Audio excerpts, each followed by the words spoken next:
सुबह के 5 बजे थे। पूरा घर अभी सो रहा था, लेकिन रसोई में बर्तन बजने की आवाज आ रही थी। वो थी नंदिनी, इस घर की छोटी बहू।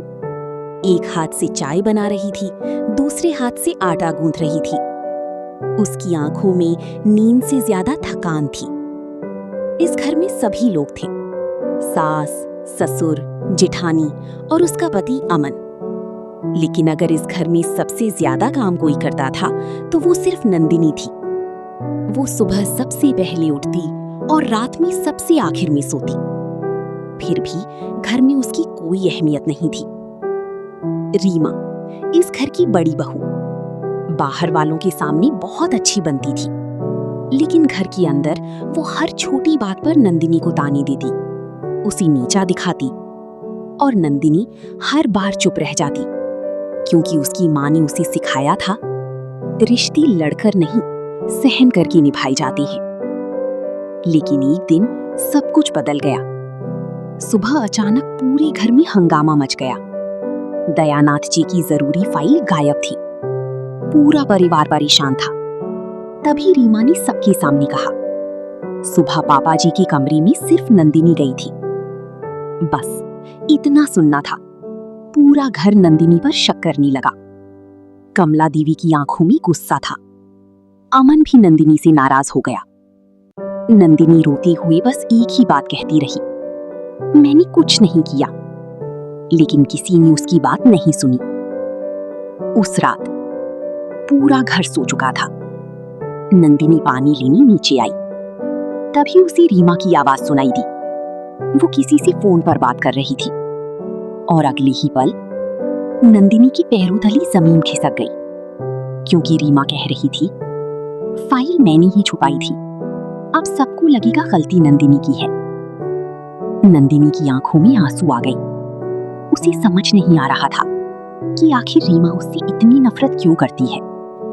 धीरे धीरे नंदिनी को रीमा की सच्चाई पता चली। रीमा इस घर की सारी प्रॉपर्टी अपने नाम करवाना चाहती थी। उसे डर था कि अगर नंदिनी सबकी प्यारी बन गई तो उसका हिस्सा कम हो जाएगा। दिन बीतते गए। नंदिनी सब कुछ सहती रही, लेकिन एक दिन उसकी तबीयत बहुत खराब हो गई। उसे तेज बुखार था, फिर भी वो रसोई में काम कर रही थी। अचानक उसकी आंखों के सामने अंधेरा छाने लगा।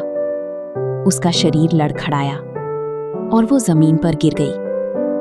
बर्तनों की आवाज सुनकर पूरा परिवार भागता हुआ वहां पहुंचा। पहली बार दयानाथ जी को बहुत गुस्सा आया।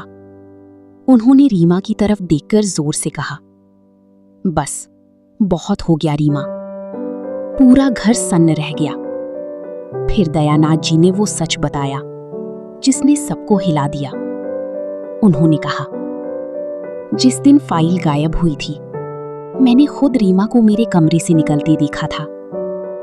सच सामने आते ही कमला देवी की आंखों में आंसू आ गए।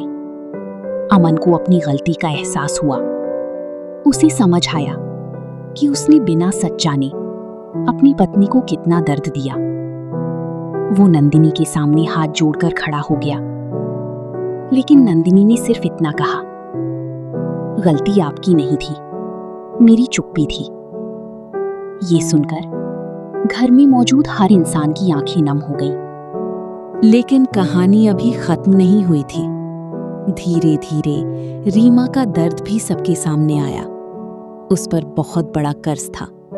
वो अंदर ही अंदर डर में जी रही थी, और उसी डर ने उसे गलत रास्ते पर डाल दिया। कमला देवी रो पड़ी। उन्होंने रीमा से कहा, अगर तुम एक बार बता देती तो हम सब तुम्हारे साथ खड़े होते। रीमा फूट फूट कर रोने लगी। शायद पहली बार उसे एहसास हुआ था कि रिश्ते धोखे से नहीं, प्यार से जीते जाते हैं। कुछ महीनों बाद वही घर जो कभी तानों और लड़ाइयों से भरा रहता था, अब बदल चुका था। अब रसोई में नंदिनी अकेली नहीं होती थी, कमला देवी भी उसके साथ बैठती थी। अमन हर सुबह उसके लिए चाय बनाता था। और रीमा अब उसे छोटी बहू नहीं, अपनी छोटी बहन कहकर बुलाती थीं। दयानाथ जी अक्सर मुस्कुराकर कहते, घर दीवारों से नहीं बनता, घर उस इंसान से बनता है जो टूटकर भी रिश्ते जोड़ता है। और यही बात उस घर को हमेशा के लिए बदल गई।